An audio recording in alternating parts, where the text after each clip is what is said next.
সময়টা ছিল বর্ষাকাল। কোনো একটা কারণে সেই বছর মাত্রাতিরিক্ত বৃষ্টি পড়ছিল। বৃষ্টিতে রাস্তাঘাট যেমন পানিতে তলিয়ে যায়, তেমনি চার দেওয়ালের ফাঁক গলে সেই পানি ঢুকতে থাকে ঘরের ভেতরেও। তার সাথে হয়তো অশরীরী কিছুও। এমনই একদিন একজন সদ্য ডিভোর্সপ্রাপ্ত মা তার মেয়েকে নিয়ে পুরনো একটি অ্যাপার্টমেন্টে গিয়ে ওঠে। ইচ্ছা ছিল মেয়েকে সাথে নিয়ে জীবনটাকে আবার নতুন করে শুরু করার, কিন্তু তারপর যা ঘটবে শুরু করে তাতে রীতিমতো আতঙ্কে জমে যাওয়ার মতো অবস্থা হয় তাদের। আর শেষ পর্যন্ত তার রূপ নেয় ভয়াবহ আকারে। আজকে আমি আপনাদের জন্য অসাধারণ একটি জাপানিজ হরর ফিল্মের গল্প নিয়ে চলে এসেছি। আশা করি গল্পটি আপনাদের ভালো লাগবে। মুভির শুরুতে আমরা পরিচিত হই ছোট একটি মেয়ে ইকুকুর সাথে। চারদিক তখন বর্ষাকালের বৃষ্টিতে প্লাবিত হচ্ছে।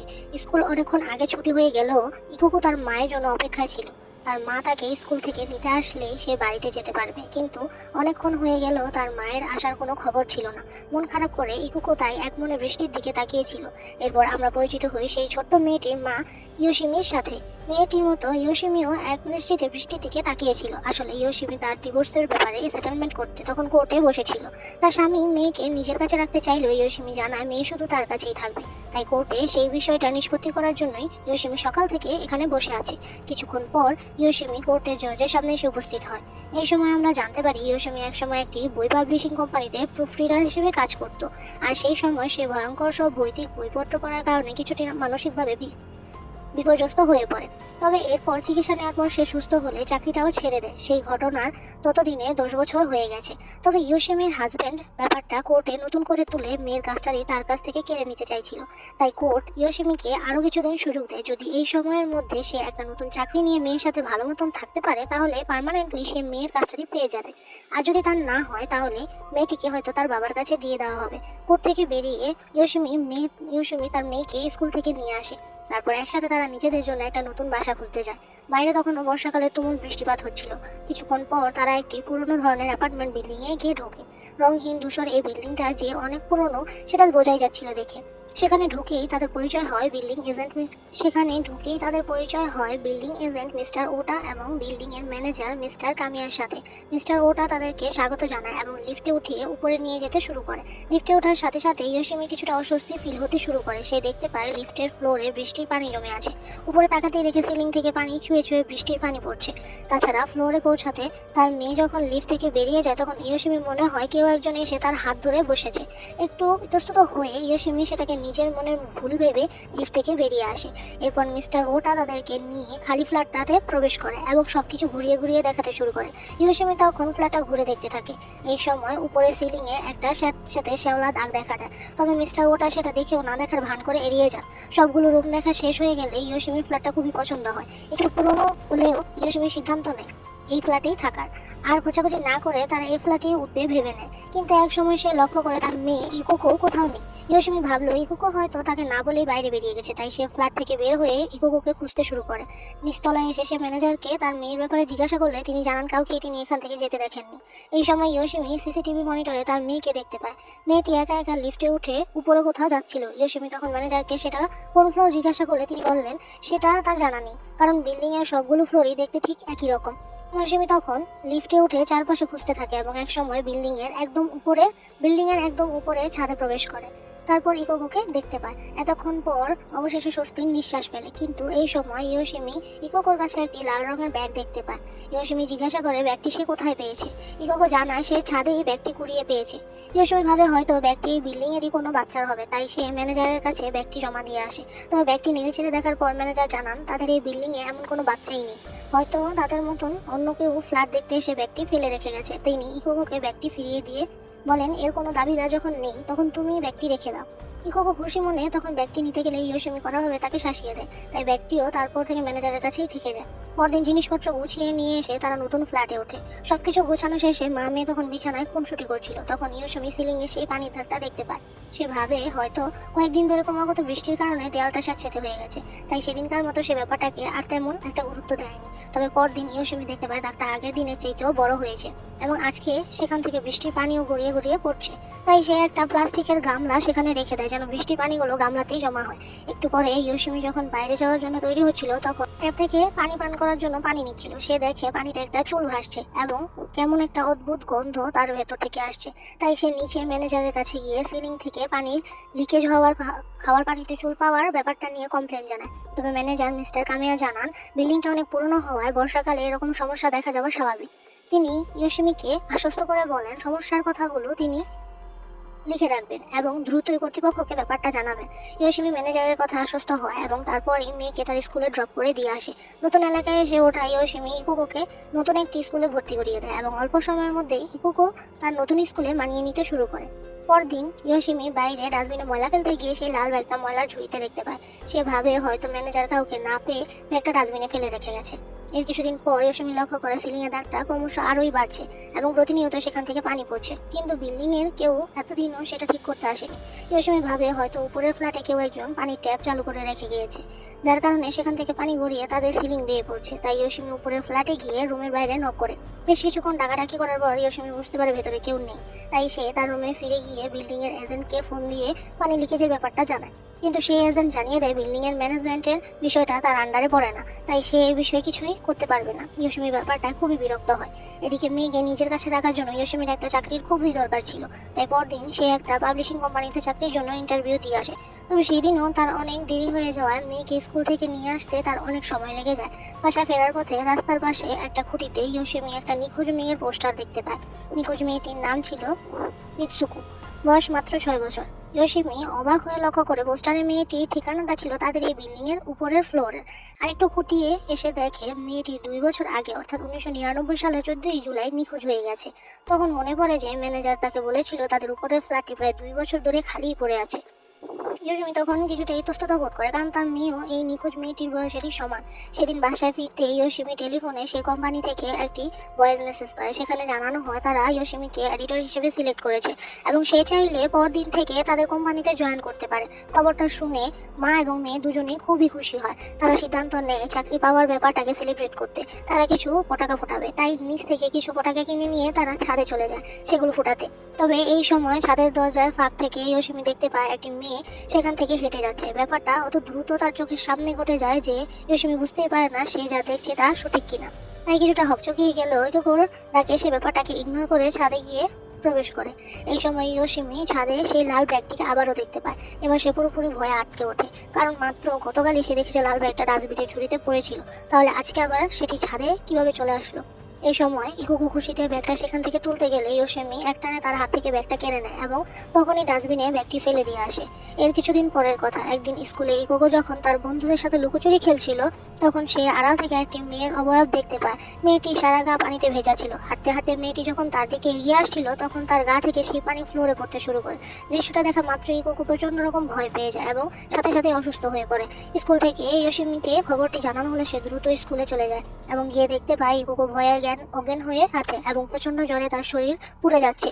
ইয়োশিমি ভাবে হয়তো স্কুলের কোনো টিচার তাকে শাস্তি দেওয়াতে সে হঠাৎই এভাবে অসুস্থ হয়ে পড়েছে, কিন্তু স্কুলের প্রিন্সিপাল ইয়োশিমিকে শান্ত করে এবং তাকে আড়ালে ডেকে নিয়ে এসে তার মেয়ে ইকুকো সম্পর্কে কিছু কথা বলতে থাকেন।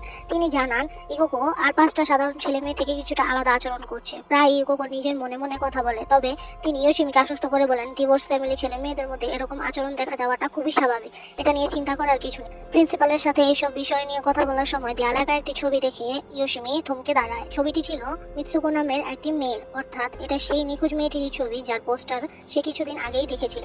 ছবিটি দেখে প্রিন্সিপাল জানান ছবির মেয়েটির নাম মিৎসুকো। সেও এই স্কুলে পড়তো। একসময় তার বাবা মা ছাড়াছাড়ি হয়ে গেলে মেয়েটির মা বাড়ি ছেড়ে চলে যায়। তারপর থেকে মেয়েটি একাই বাবার সাথে থাকতো। তবে একদিন মেয়েটিও বাড়ি থেকে নিখোঁজ হয়ে যায়। তারপর অনেক খোঁজাখুঁজি করেও মেয়েটিকে আর কোনো জায়গায় পাওয়া যায় না। এই সময় ইয়োশিমি ছবিটির দিকে ভালো মতো লক্ষ্য করে এবং বুঝতে পারে ছবিটির মেয়েটির গায়ে লাল রঙের যে জিনিসটা রয়েছে সেটা আর কিছু নয় বরং একটা পার্স ব্যাগ। এবার ইয়োশিমির মনে আর কোনো সন্দেহ থাকে না যে বিল্ডিং এর ছাদে সে যে ব্যাগটি দেখেছিল সেটা এই নিখোঁজ মেয়ে মিৎসুকোর ব্যাগ ছিল। ইয়োশিমি এবার কিছুটা ভয় পেতে শুরু করে।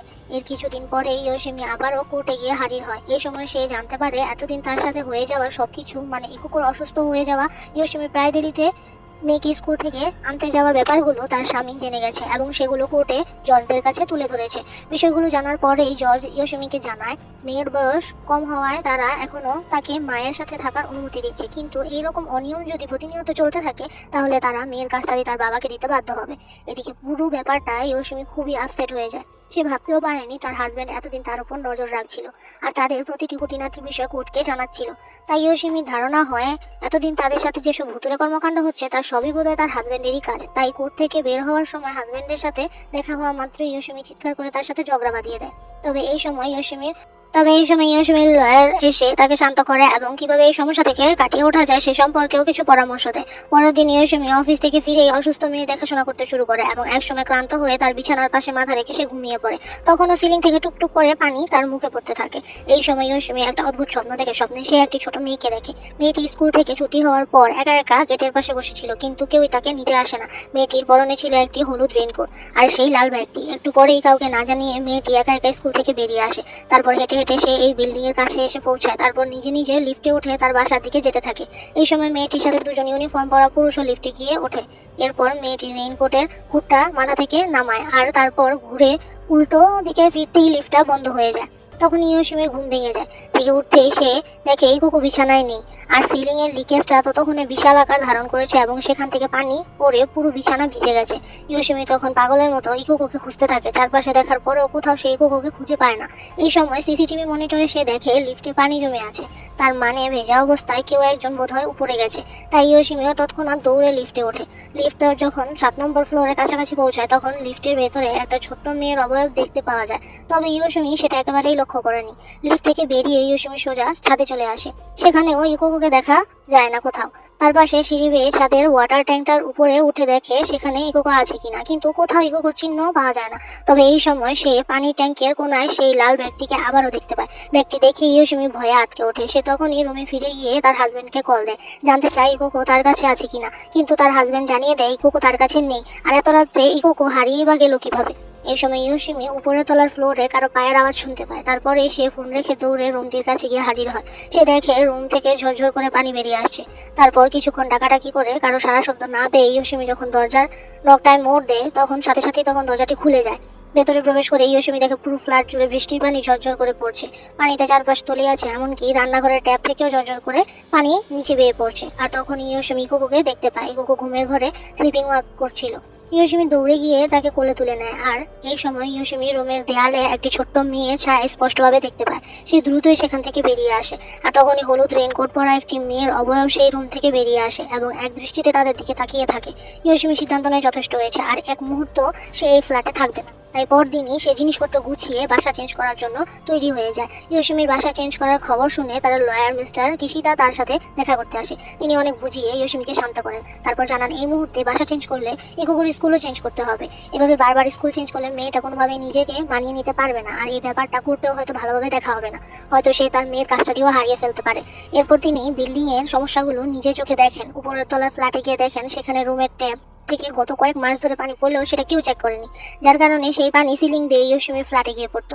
তিনি বিল্ডিং এর এজেন্ট আর ম্যানেজারকে ব্যাপারটা ফিক্স করার কথা বলেন। এরপর তিনি ছাদে উঠে চারপাশটা পর্যবেক্ষণ করে দেখেন সেখানে হাইওয়ের আশেপাশে বেশ কিছু নিয়ন লাইট লাগানো আছে। রাতে হয়তো সেই হাইওয়ে দিয়ে কেউ যাওয়ার সময় নিয়ন আলোর ছায়া তাদের বিল্ডিং এ এসে পড়ে, আর সেটাকে ইয়োশিমি ভূত ভেবে বসে আছে। মিস্টার কিশিদা এরপর সবকিছু ইয়োশিমিকে বুঝিয়ে বললে ইয়োশিমি অবশেষে শান্ত হয় এবং বাসা চেঞ্জ করার সিদ্ধান্ত থেকে বের হয়ে আসে। আর মিস্টার কিশিদা ধমক খেয়ে বিল্ডিং এর ম্যানেজার অবশেষে লোক ডেকে এনে ইয়োশিমির ফ্ল্যাটের সমস্যাগুলো ফিক্স করে দেয়। ধীরে ধীরে সবকিছু আবারও স্বাভাবিক হতে শুরু করে। ছোট্ট ইকোকো আগের চেয়েও সুস্থ আর প্রাণবন্ত হয়ে উঠতে থাকে। এমনই একদিন রাতের বেলা ইয়োশিমি ইকোকোর ব্যাগ গুছানোর সময় তার ভেতরে সেই লাল ব্যাগটি দেখতে পায়। ভয়ে ইয়োশিমির মুখ রক্তশূন্য হয়ে যায়। সে ইকোকোর কাছে জানতে চায় ছাদে গিয়ে সে ব্যাগটি নিয়ে এসেছে কিনা। ইকোকো উত্তরে জানায় সে এই ব্যাপারে কিছুই জানে না, তার কিছুই মনে নেই। ইয়োশিমি বুঝতে পারছিল না সে কি করবে। টেলিফোন হাতে নিয়ে তার লয়ার মিস্টার কিশিদাকে কল করলেও তাকে লাইনে পাওয়া যায় না। তাই সে ইকোকোকে বাসার দেখেই ছাদে চলে যায়। সেখানে গিয়ে পানির ট্যাঙ্কটি স্পর্শ করলে একটি দৃশ্য তার চোখের সামনে ভেসে উঠতে থাকে। সে তখন দেখতে পায় হলুদ রেইনকোট পরা মেয়েটি একা একা ছাদে সিঁড়ি বেয়ে ট্যাঙ্কে উঠতে থাকে। ট্যাঙ্কের মুখ তখন পুরোপুরি খোলা ছিল। তারপর ট্যাঙ্কের মাথায় উঠে নিচে তাকাতেই তার হাত ফসকে ব্যাগটা পানিতে পড়ে যায়। মেয়েটি তখন হাত বাড়িয়ে সেটা নিতে গেলে এক সময় সেও ট্যাঙ্কের পানিতে পড়ে যায় এবং একেবারেই তলিয়ে যায়। হুঁশ ফিরতে ইউশিমি সিঁড়ি বেয়ে ট্যাঙ্কে উঠতে থাকে। তখন সে ট্যাঙ্কের গায়ে কিছু তারিখ লেখা দেখতে পায়। খেয়াল করতেই সে লক্ষ্য করে তারিখগুলো ছিল কবে কবে পানির ট্যাঙ্ক পরিষ্কার করা হয়েছিল সেই সব দিনে। ইউশিমি দেখে ট্যাঙ্কটি সর্বশেষ 14 জুলাই 1999 সালে পরিষ্কার করা হয়েছিল। আর মিৎসুকো নামে ছোট্ট মেয়েটিও নিখোঁজ হয়েছিল একই দিনে। অর্থাৎ ট্যাঙ্ক পরিষ্কার করার পর যখন এই ঢাকনা সরানো ছিল তখন বোধ হয় কোনো এক ফাঁকে মিৎসুকো মেয়েটি ট্যাঙ্কের ভেতরে পড়ে যায়। আর তারপরে ক্লিনাররা এসে ট্যাঙ্কের ঢাকনা লাগিয়ে দিয়ে চলে যায়। কেউ জানতেও পারেনি ছোট্ট মিৎসুকো মেয়েটি সেই ট্যাঙ্কের ভেতরেই মরে পড়ে আছে।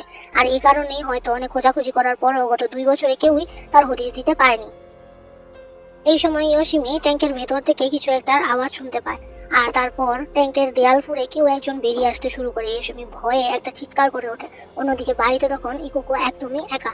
তখন ট্যাপ থেকে গ্লাসে পানি নিয়ে পান করার সময় ইকুকো দেখে পানিতে বেশ কিছু চুল মিশে আছে। সেটা থেকে সে ভয়ে গ্লাসটা হাত থেকে ফেলে দেয়। তারপর পেছনে ফিরতেই দেখে বাথরুমে ট্যাপ থেকে ক্রমাগত পানি পড়ে যাচ্ছে। ইকুকো ট্যাপটি বন্ধ করতে চাইলেও সেটা কিছুতেই বন্ধ হচ্ছে না। একটু পরে পানির রং চেঞ্জ হয়ে কালো হতে শুরু করে। ইকুকো যতই ট্যাপটা বন্ধ করার চেষ্টা করে ততই সেই পানি বের হয়ে ট্যাপে জমতে থাকে। এক সময় ট্যাপ ভরে পানি উপরের ফ্লোরে পড়তে শুরু করে। আর তারপরেই সেই ট্যাপ থেকে দুটি হাত বেরিয়ে আসে। ইকুকুর মাথা পানির মধ্যে চেপে ধরে। ইকুকু প্রচন্ড শক্তিতে তখন বাঁচার জন্য হাত পা ছুটতে থাকে। একটু পরে ইয়োশিমি দৌড়ে রুমে ঢুকে আর দেখে ইকুকু জ্ঞান হারিয়ে বাথরুমের ফ্লোরে পড়ে আছে। ইয়োশিমি ছুটে মেয়ের কাছে যায় এবং অনেক চেষ্টায় তার জ্ঞান ফিরিয়ে আনে।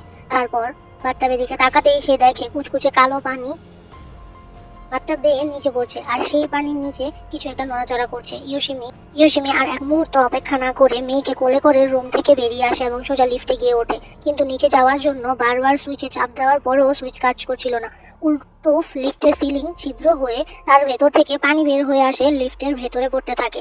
আর সাথে সাথেই শর্ট সার্কিট করে লিফটটাও নষ্ট হয়ে যায়। এই সময় সামনের দিকে তাকাতেই সে দেখে তার রুম থেকে কেউ একজন বের হয়ে আসছে। ইয়োশিমি ভাবে এটা বোধ হয় সেই ছোট্ট মেয়েটির ভূত হবে। কিন্তু মেয়েটি বেরিয়ে আসতেই সে দেখে এটা তারই মেয়ে ইকুকো। ইয়োশিমি তখন একেবারে হতবাক হয়ে যায়। যদি তার মেয়ে ওখানেই দাঁড়িয়ে থাকবে তাহলে তার কোলে কে আছে? তীব্র ভয়ে সে পাশে তাকাতে হলুদ রেনকোট পরা সেই মেয়েটির ভূতটাকে দেখতে পায়। ভূতটি তাকে মা বলে জড়িয়ে ধরে আর তারপরে 2 হাত দিয়ে তার গলা চেপে ধরে। ইকুকো তখন দৌড়ে তার দিকে আসতে থাকলে ইয়োশিমি চিৎকার করে তাকে এদিকে আসতে মানা করে। তারপর সজোরে একটা হুমকি দিয়ে বলে, আমি তোমার মা নই। নিজের মায়ের কাছে এমন কথা শুনে ইকুকো কষ্টে কাঁদতে থাকে। আর তখনই ছোট মেয়েটির ভূত তার গলা থেকে হাত ছাড়িয়ে আনে। ইয়োশিমি তখন তাকে জড়িয়ে ধরে বুকে টেনে নেয়। ইকুকো কাঁদতে কাঁদতে সেই দৃশ্য দেখতে থাকে। আর তারপরে লিফট চালু হয়ে যায় আর ইকুকোর সামনেই লিফটের দরজা বন্ধ হয়ে যায়। ইকুকো দরজার ফাঁক দিয়ে তার দিকে তাকিয়ে মা মা বলে চিৎকার করতে থাকে। কিন্তু ইয়োশিমি সেই ডাকে কোনো সাড়া দেয় না, কারণ সে বুঝতে পারছিল এই মেয়ের ভূতটিকে তাকে মা হিসেবে পেতে চাইছে। আর যদি সেই ডাকে সাড়া না দেয় তাহলে সে ইকুকোকেই শেষ করে দেবে। আর সে কারণেই নিজের মেয়ের জীবন বাঁচাতে মা হিসেবে সবচাইতে কঠিন সিদ্ধান্তটাই নেয় ইয়োশিমি। নিজের সন্তানকে দূরে ফেলে দিয়ে এই অতৃপ্ত আত্মাটিকে সে পরম স্নেহে বুকে টেনে নেয়। আর লিফটটাও তখন বিকট একটা আওয়াজ করে বিধ্বস্ত হয়ে যায়। সেই ঘটনার পর প্রায় 10 বছর কেটে গেছে। ছোট্ট সেই ইকুকো এখন আর ছোট নেই, সে বড় হয়ে গেছে। সেদিনকার ঘটনার পর থেকে সে তার বাবার কাছেই বড় হয়েছে। একদিন বন্ধুদের সাথে ঘুরতে বেড়ানোর সময় তাদের বাস সেই স্কুলের সামনে এসে দাঁড়ায়, যে স্কুলে সে এক সময় পড়তো। ইকুকো দেখে একটা ছোট্ট মেয়ে একা একা স্কুলের সামনে দাঁড়িয়ে আছে। আর তারপরই মেয়েটির মা তাকে নিতে আসলে সে খুবই খুশি হয়ে যায়। দৃশ্যটা দেখেই ইকুকোর নিজের মায়ের কথা মনে পড়ে যায়, তাই সে এক সময় নিজের মনে হাঁটতে শুরু করে। তারপর ইকুকো তার মায়ের সাথে যে বিল্ডিং এ থাকতো সেখানে গিয়ে ঢুকে পড়ে। বিল্ডিংটা ততদিনে পরিত্যক্ত হয়ে গেছে, কেউই আর সেখানে থাকে না। ইকুকো হাঁটতে হাঁটতে চারপাশটা ঘুরে দেখতে থাকে। অনেক স্মৃতি তার মনে তখন ভাসতে থাকে। তারপর এক সময় সে তাদের পুরনো সেই ফ্ল্যাটে গিয়ে প্রবেশ করে। অদ্ভুত ব্যাপার হলো, সেখানে ঢুকতেই সে দেখে রুমটা এখনো পরিষ্কারভাবে সাজানো আছে। এমনকি বিছানার পাশে একটি ফ্রেমে সে তার মায়ের সাথে থাকা পুরনো ছবিও দেখতে পায়। কিছুক্ষণ চারপাশটা দেখে বেরিয়ে আসার সময় পেছনে ফিরতে ইকুকো দেখে তার মা সেখানে দাঁড়িয়ে আছে। ইকুকো খুবই অবাক হয়ে যায়। সে ভাবতেও পারেনি তার মাকে সে এখানে দেখতে পাবে। মাকে দেখে ইকুকো তাকে বিভিন্ন রকম প্রশ্ন করতে শুরু করে। কেন সে তাকে ছেড়ে চলে গেছে, কেন সে এতদিনও তাকে দেখতে আসেনি, এইসব। তবে ইয়োশিমি তার প্রশ্নের কোনো জবাব না দিয়ে হাসতে থাকে। ইকুকো তখন তার মাকে জানায় সে যেন এখান থেকে চলে গিয়ে তার সাথেই থাকে। তবে এই কথাটা বলা মাত্রই ইকুকো তার পেছনে অদ্ভুত কিছু একটা উপস্থিতি অনুভব করে। আর ইয়োশিমি তখন তার দিকে তাকিয়ে শান্ত স্বরে বলে, সরি ইকুকো, আমার পক্ষে তোমার সাথে থাকাটা সম্ভব নয়। দুঃখ ভরা চোখে ইকুকো তার মায়ের দিকে তাকিয়ে থাকে। আর একই সময় তাদের দিকে তাকিয়ে থাকে পেছনে দাঁড়ানো হলুদ রেনকোট পরা সেই ছোট্ট মেয়েটি। ইকুকো আবারও পেছনে ফিরে তাকায়, কিন্তু কাউকে সে দেখতে পায় না। এরপর মুখ ফেরাতেই সে দেখে তার মাও আর সেখানে নেই। ইকুকো করুণ সুরে তার মাকে ডাকতে থাকে, কিন্তু শুনশান সেই রুম থেকে আর কোনো উত্তরই আসে না। ভিডিওটি শেষ পর্যন্ত দেখার জন্য আপনাদেরকে ধন্যবাদ। ভালো লাগলে ভিডিওটিকে একটা লাইক করে দেবেন এবং চ্যানেলটিকে সাবস্ক্রাইব করবেন। ধন্যবাদ।